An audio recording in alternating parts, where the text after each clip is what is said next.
C'est pour moi un réel honneur de vous accueillir dans ce cadre du camp de Gaulle, désormais camp partagé entre l'ODL-IAG et les écoles de formation gabonaises. Aussi, je vous souhaite à tous une chaleureuse bienvenue à l'occasion de cette cérémonie de clôture de l'exercice équatorial Patrol 2026. En effet, du 9 au 20 mars 2026, le camp de Gaulle et le centre d'entraînement au combat en forêt gabonaise CEC FOGA ont accueilli un exercice majeur dénommé Équatorial Patrol, organisé sous forme de challenge et réunissant 11 équipes issues de 8 pays différents, dont je salue d'ailleurs ici la présence des représentants. Cela démontre à suffisance l'intérêt de nos pays sur les enjeux de protection, de préservation et le désir de travailler ensemble face à ces menaces contre nos territoires. Dans un monde où les défis sécuritaires et environnementaux sont de plus en plus complexes, la force de nos nations ne réside pas seulement dans leur capacité militaire, mais également dans leur capacité à agir ensemble. La forêt équatoriale qui nous entoure est à la fois un défi opérationnel, un patrimoine naturel exceptionnel et une responsabilité collective.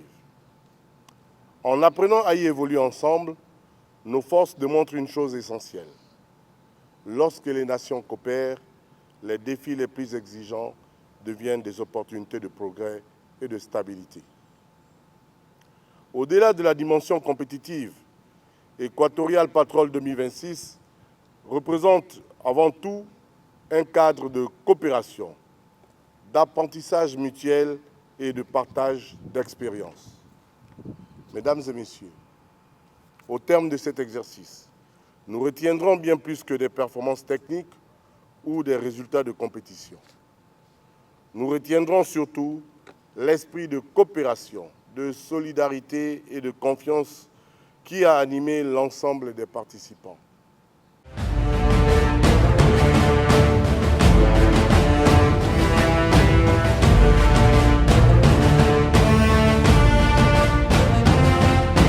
Le résultat était extrêmement serré.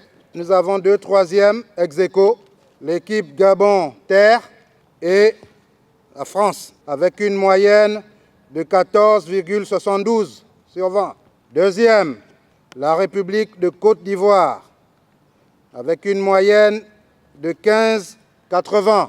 Et enfin, le premier, l'équipe du Cameroun, avec une moyenne de 16,78 sur 20.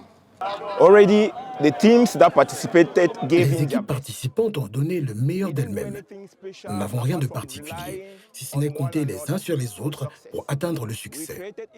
Nous avons créé un lien et une cohésion si forte que même Dieu nous a regardés et a dit « Le Cameroun sera victorieux ». Et finalement, nous sommes victorieux. Nous disons donc merci. Merci à nos coéquipiers et merci à notre pays de toujours nous défendre et de toujours être à nos côtés. Merci.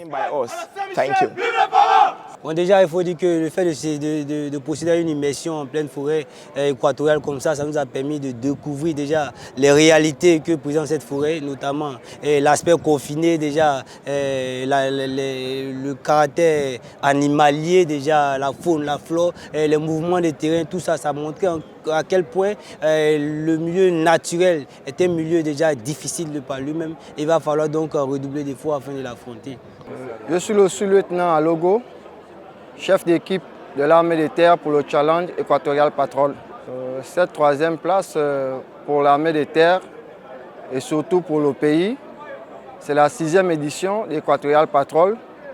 Nous avons toujours voulu être sur le podium. Ça n'a pas été toujours le cas, mais cette année, nous nous sommes donnés et on a pu avoir une place sur le podium et nous pourrons nous préparer mieux pour être à la première place. Alors le principal défi pour des chasseurs alpins dans la jungle, c'est de s'adapter à un environnement qui n'est pas le nôtre, comme vous l'avez dit. Et ça a été du coup l'objet des 2 mois qui ont précédé Equatorial Patrol. Et c'est ce qui nous a permis de, au final, réussir à tirer peut-être notre épingle du jeu sur les 2 semaines de challenge. Mais ça a été un réel défi pour nous 8.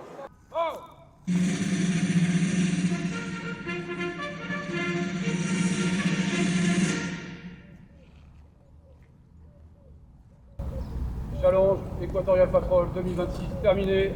Chef de bataillon clavier, commandant des troupes, aux armes en général.